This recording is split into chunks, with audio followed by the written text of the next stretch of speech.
Mitch McConnell doesn't get nearly enough credit for how horrible of a person he is and how much damage he's doing to America. And so it's nice that he's now being targeted by the Lincoln Project.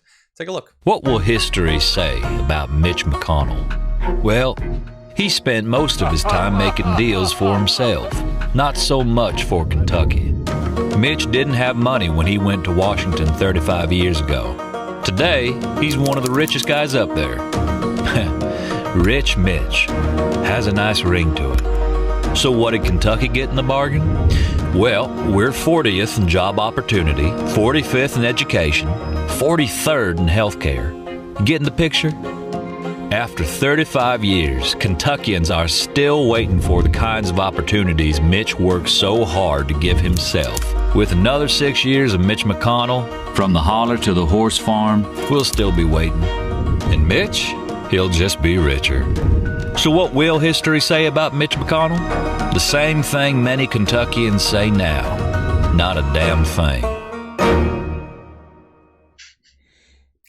That's pretty good. Yeah. Rich Mitch suntanning day. That's his life. Yeah. So that, look, what the Lincoln Project does well is playing on people's emotions with music and things like that and the voices to achieve an end. It seems like a pretty effective ad to me. Mitch McConnell, I think he has done well in some cases for Kentucky in manipulating government to provide benefits to Kentucky. That's certainly true. And he has done very well for himself. That doesn't get pointed out nearly enough. It's true of Mitch McConnell. It should be pointed out about a lot of other politicians as well, honestly. Mm-hmm. Yeah, that's what you do. You're set. Once you're in there, you're set. Especially if you're and there. I mean, built into the first coronavirus relief bill was a carve out for Kentucky suntan lotion. Like, not kidding. That's what he does.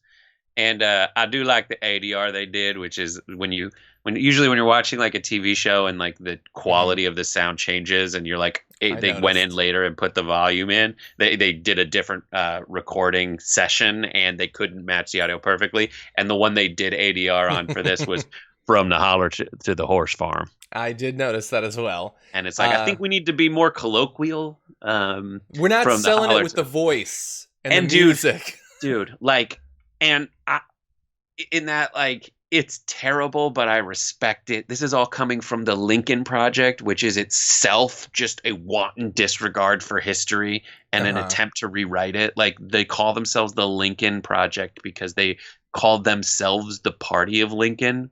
Yeah. Even though that, like, in most of those states where you would hear them do ADR like that, those states only recently got Republican governors because all the racists stayed Democrat until they died because Lincoln was a Republican. Mm-hmm. And now, like, what is the party of civil rights? They're trying to convince you that Lincoln would be a Republican today and that Republicans are the party of civil rights. No, but the reason I'm bringing that up is because it just exposes, like, these guys don't care. They're just avid messengers.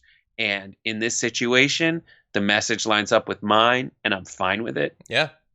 So go for it. Can I mention one other thing? So you might have noticed, I'm going to play the first like 10 seconds of that ad one more time, and I want you to take a look at the visuals this time. What will history say about Mitch McConnell? Here's the thing. So where he's like, it's sort of weird. It's like in old 80s sitcoms when they do the thing where they introduce each character and they just like walk down the stairs and then they see the camera and they look.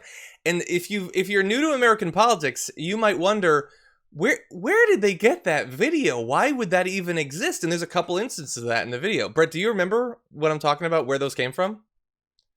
I don't know where they came from. I assume. So here's where it came from. So there is supposed to be a distinction between the official campaign fundraising apparatus for a campaign and super PACs. They're allowed to exist because you can't coordinate. But the issue there is that then super PACs need B-roll and footage because they want to make ads to support candidates, but they can't actually coordinate. So Mitch McConnell years ago put out a whole bunch of just B-roll of himself. No. Freely available videos.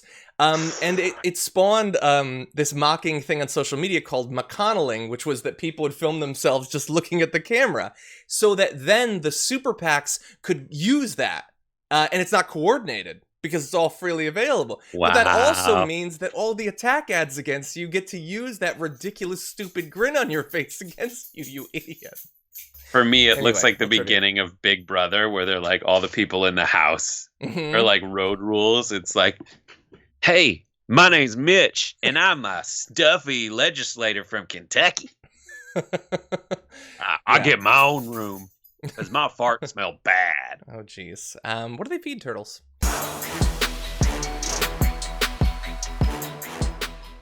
For more political news breakdowns, interviews, stories of activism, and me trying my hardest to care about the occasional big celebrity news story, subscribe to our YouTube channel at youtube.com/thedamagereport.